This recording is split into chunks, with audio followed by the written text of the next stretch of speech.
Good morning, students. Today we are going to start lesson 7, Glimpses of India, and the first part of the lesson is A Baker from Goa, written by Lucio Rodriguez. तो ये writer है इसके Lucio Rodrigues, और lesson का नाम है हमारा a baker from Goa.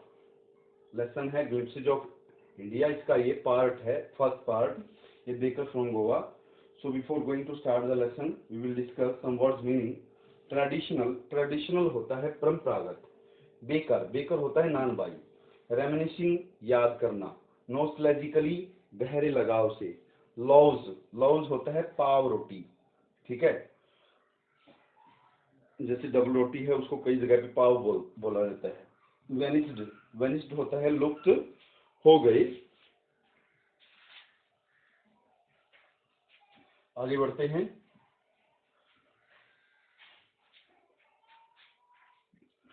उसके बाद है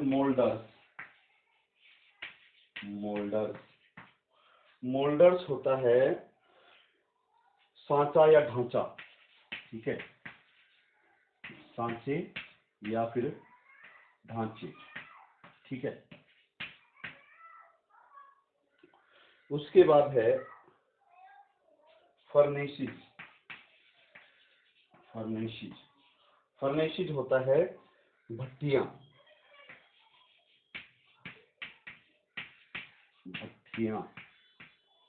मतलब जहाँ पे खाना वगैरह पकाया जाता है, ठीक है, बल्क में, ज्यादा मात्रा में। एक्सटिंग्विश्ड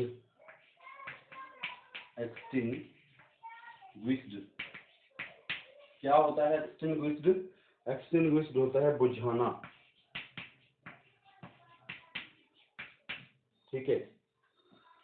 उसके बाद है थर्ड एंड जिंगल।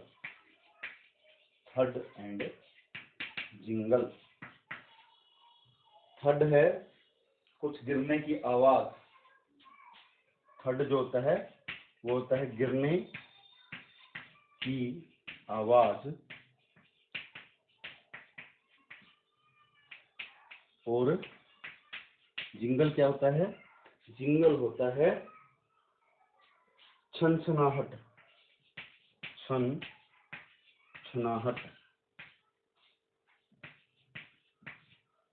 ठीक है।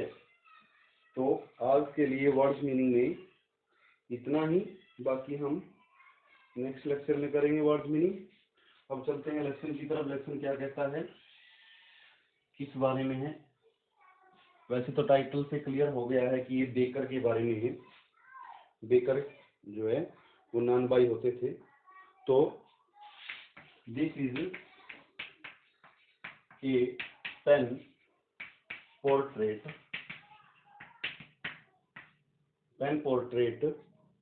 of a traditional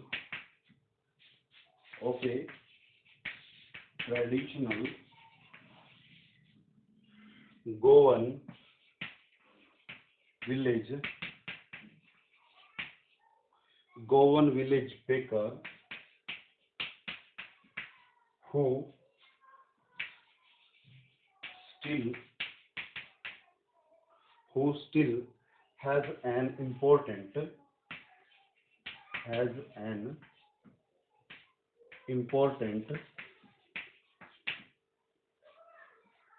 place in his society,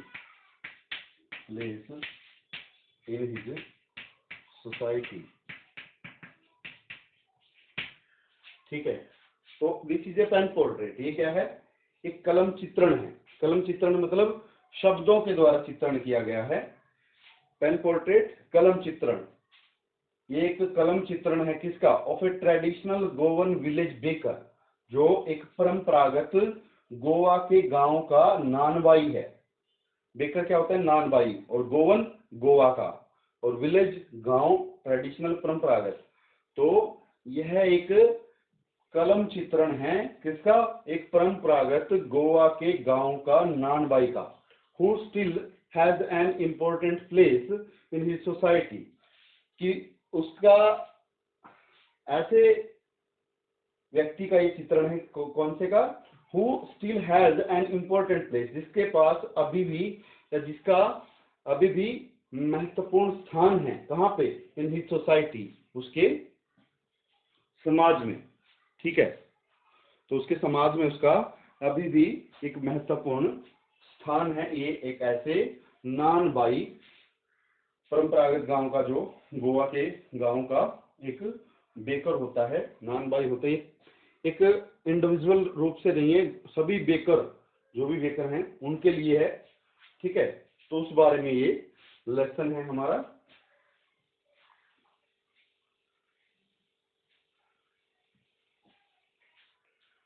Goa was under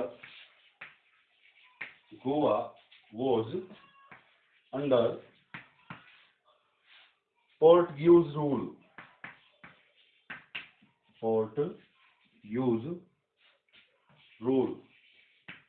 जो गोवा था वो क्या था, जो पुर्तगाल का शासन था, पुर्तगाल उसके ऊपर शासन करता था, या पुर्तगाली लोगों के शासन के तहत आता था गोवा।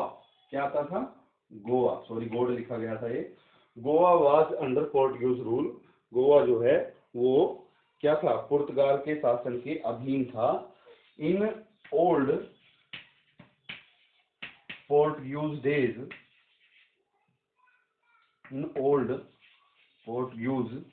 डेज, पुराने पुर्तगाली दिनों में क्या होता था, the people of Goa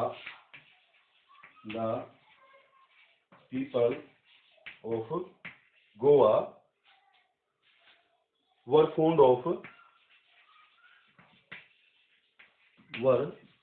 fond of loaves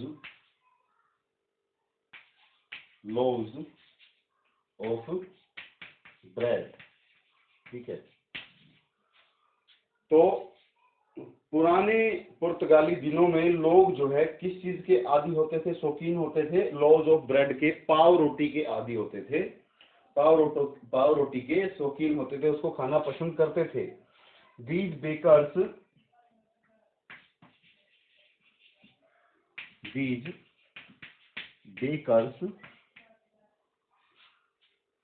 are known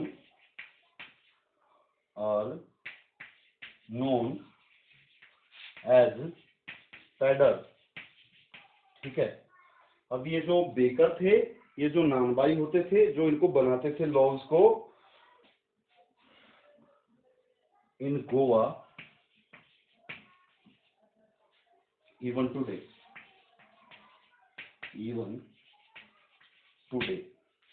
तो इनको जो है, इन नानबाइयों को किसके नाम से जाना जाता था, पैडर के नाम से जाना जाता था गोवा में, यहाँ तक कि आज भी इनको इसी नाम से जाना जाता है, पैडर के नाम से, ठीक है। पैडर के नाम से गोवा के जो नानबाई होते थे उनको जाना जाता है, इवन आज के समय में भी उनको पैडर के नाम से ही जाना जाता है। A baker used to come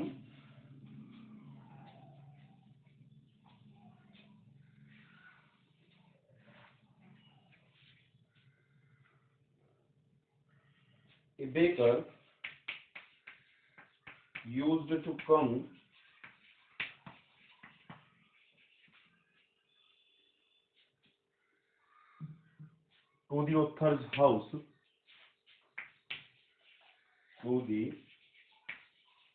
author's house,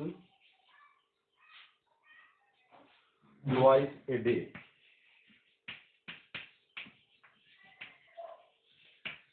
ठीक है।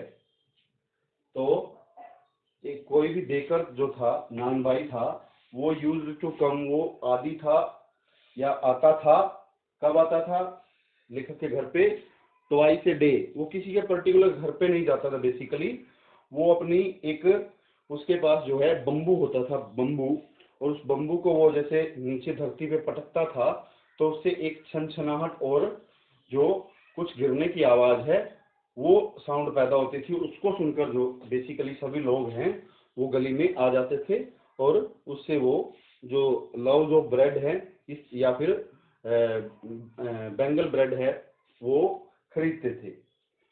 तो जो लेखक का घर है वहां पे वो 2 बार आता था दिन में, एक बार जैसे मॉर्निंग में और एक बार फिर कब आता था, दोपहर को या फिर शाम को, ठीक है। The sound of bamboo, the sound, इसकी बजाय आप यहाँ पे लिख लें the third and jingle, the third and jingle sound of his bamboo. अब जो थर्ड और जिंगल साउंड थी, ये अभी हमने वर्ड मीनिंग में किया भी था, कुछ गिरने की आवाज और कुछ छनछनाहट की आवाज। तो बम्बू को जब वो जो है बांस को धरती पे रखता था ऐसे जोर लगा के थोड़ा सा, तो उससे छनछनाहट पैदा होती थी एक तो, और एक थर्ड साउंड पैदा होती थी। तो उस साउंड को जो है सुनकर, उसके बांस की साउंड को सुनकर वो दोथर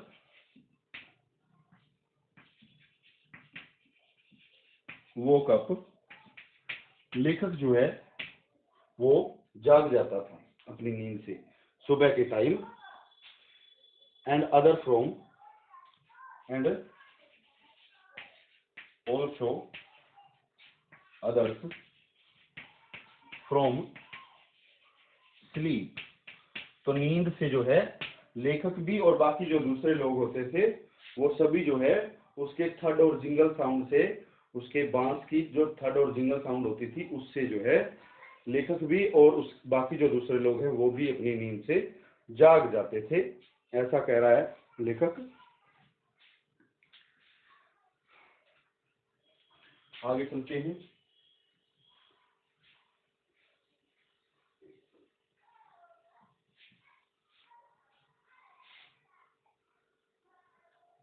The author used to buy bread bangles. The author used to buy bread bangles. तो चूड़ियों के आकार में जो है वो डबल रोटियां बनाई हुई होती थी, जो उनको खाने का या उनको खरीदने का लेखक जो है आदि था, या उनको वो खरीदता था। The maid servant used to buy loaves. The maid servants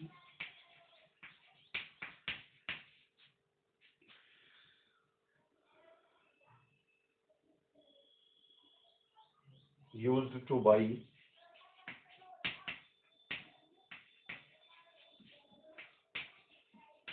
loaves of bread। तो जो नौकरानियां थी वो क्या खरीदती थी, मेड सर्वेंट्स होता है नौकरानी, ठीक है, मेड सर्वेंट्स नौकरानियां। तो नौकरानियां क्या खरीदा करती थी, जो लोव जो ब्रेड है, पाव रोटी है, वो खरीदा करती थी। The baker was an important person for all occasions. The baker was an important person for all occasions, like marriage,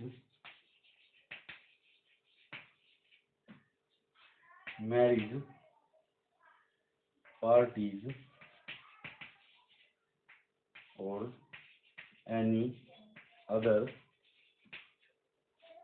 family functions। ठीक है।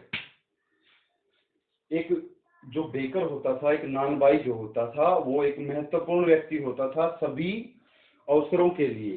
सभी अवसर कौन से, शादी हो सकती है या फिर पार्टी हो सकती है, भोज हो सकता है कोई भी किसी प्रकार का, या फिर एनी अदर फैमिली फंक्शंस, या फिर कोई पारिवारिक समारोह है, तो उन सभी ओकेजन्स के लिए, उन सभी जो अवसर हैं उनके लिए एक बेकर जो है बहुत महत्वपूर्ण होता था, एक नान बॉय जो है वो बहुत महत्ता रखता था।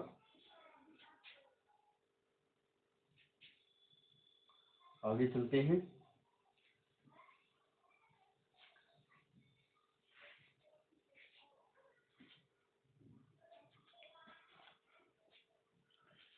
मैरिज गिफ्ट्स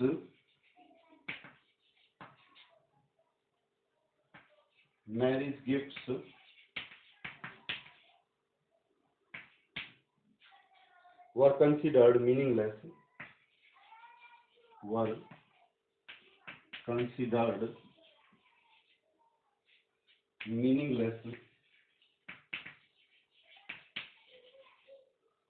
जो शादियों के तोहफे होते थे उनको जो है व्यर्थ समझा जाता था। कब व्यर्थ समझा जाता था? Without the sweet bread, without the sweet bread called बोल। ठीक है। अब जो शादियों में तोहफे देते थे लोग, उनको व्यर्थ समझा जाता था। कब व्यर्थ समझा जाता था? जब उनको मीठी जो डबल रोटी होती है जिसको बोल कहा जाता था, तो अगर वो नहीं मिलती थी तो उसके बिना उसको क्या कहा जाता था? व्यर्थ कहा जाता था, कि जो मैरिज में गिफ्ट दिया है, उपहार दिया है, वो व्यर्थ गया।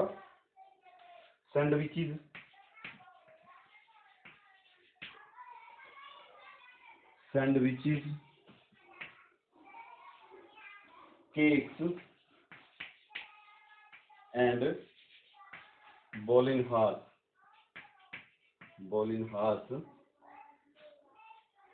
जो were made with bread,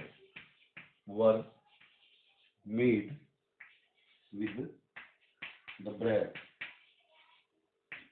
तो उस समय क्या होता था, जो सैंडविच हैं, जैसे कि अभी भी ब्रेड से बनाया जाता है उसको, केक्स हैं उस पे भी ब्रेड लगा होता है, और जो बॉलिंग हाउस है ये भी वहाँ पे कोई मिठाई है, डबल रोटी के साथ ही उनको बनाया जाता था। सैंडविच हो, केक हो, बॉलिंग हाउस हो, इन सभी को जो डबल रोटी होती थी उसके द्वारा ही बनाया जाता था।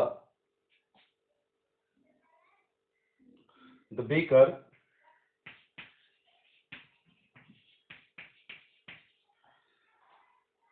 और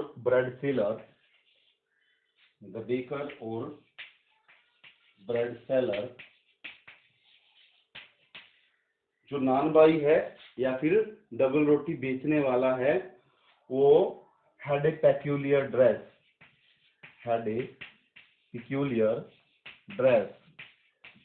उसके पास क्या होता था? एक विशेष प्रकार की जो ड्रेस है, जो विशेष प्रकार की पोशाक है वो होती थी, वो पहन के रखता था। जिस प्रकार से अभी भी आपने देखा होगा, जो शेफ होते हैं, जो बड़े बड़े होटल्स के अंदर जो खाना बनाने वाले होते हैं, उनकी एक पर्टिकुलर ड्रेस होती है।